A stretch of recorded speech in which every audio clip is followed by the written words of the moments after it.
Ito na yung mga napapisa natin ngayong taon, first batch. At yung mga nandito sa harapan ng mga itlog, ito yung mga second batch natin, 12 peraso.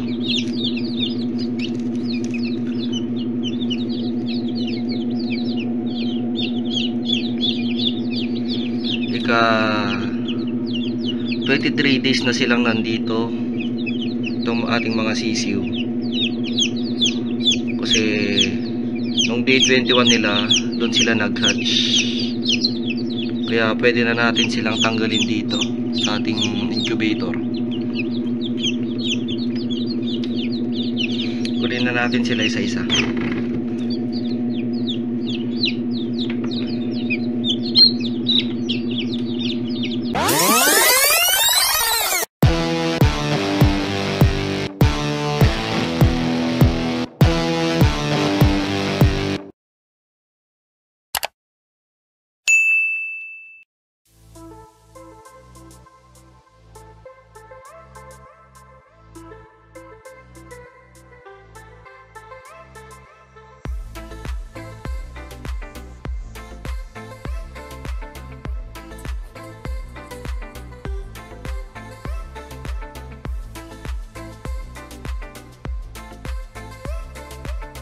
Good morning guys, tuturuan ko kayo ngayon kung ano ang dapat gawin sa ating mga bagong pisa na sisiw bago natin sila ilagay sa ating brooding box. Bago yan, papakita ko muna sa inyo ang ating mga na-harvest sa buwan ng January ngayong taon.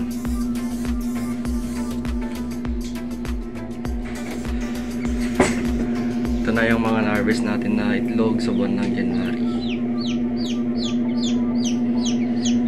Halos mapuno na.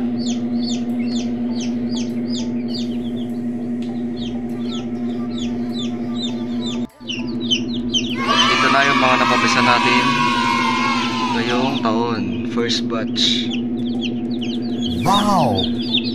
At yung mga nandito sa harapan ng mga itlog, ito yung mga second batch natin, 12 peraso.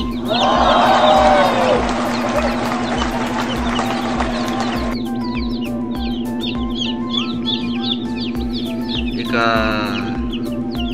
23 days na silang nandito, itong ating mga sisiw.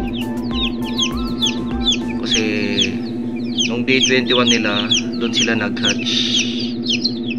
Kaya pwede na natin silang tanggalin dito sa ating incubator. Kunin na natin sila isa-isa.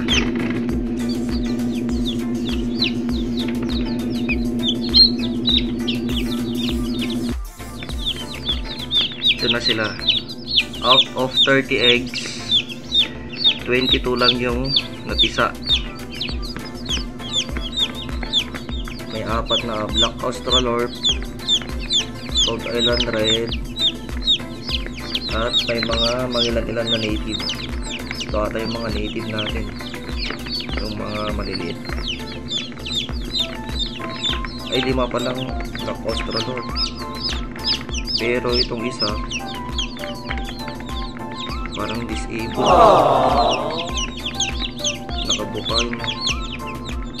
Nakabuka yung mga paa. Pero try pa rin natin na painumin at pakainin baka sakaling mag-survive. At may isa tayong Rhode Island Red na parang lasing. Di ba katayo? Pero i-try pa rin natin.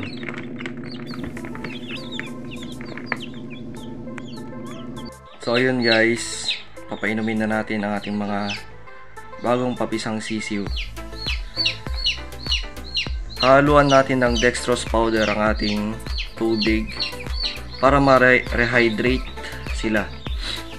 At gagamit din tayo ng betracin dahil mayroon itong probiotics. Halo na natin. Paghalu-haluin.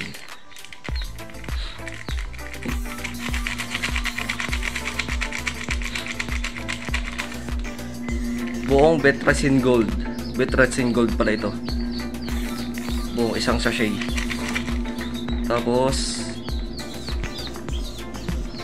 5 scoop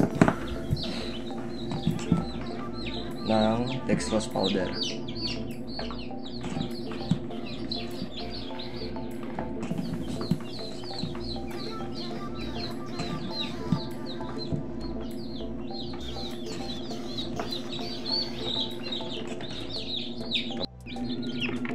Kukuha lang tayo isa-isa. Tapos papainumin natin mga 5 beses bago natin ilagay sa ating brooding box.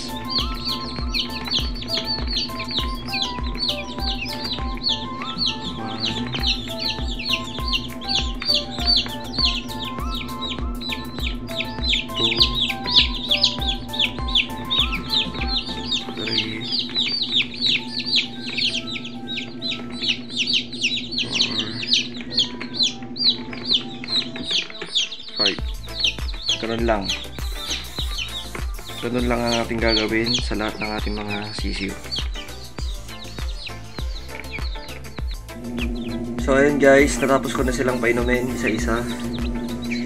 At ito pala yung ating setup ng ating brooding box. Isang box lang na malaki, bumbilya at wood shavings o kusot. Tapos yung kanilang mainuman. Di ba ako naglalagay kasi ng kanilang makakain dahil pinapalipas ko muna mga 30 minutes pagkatapos nilang uminom.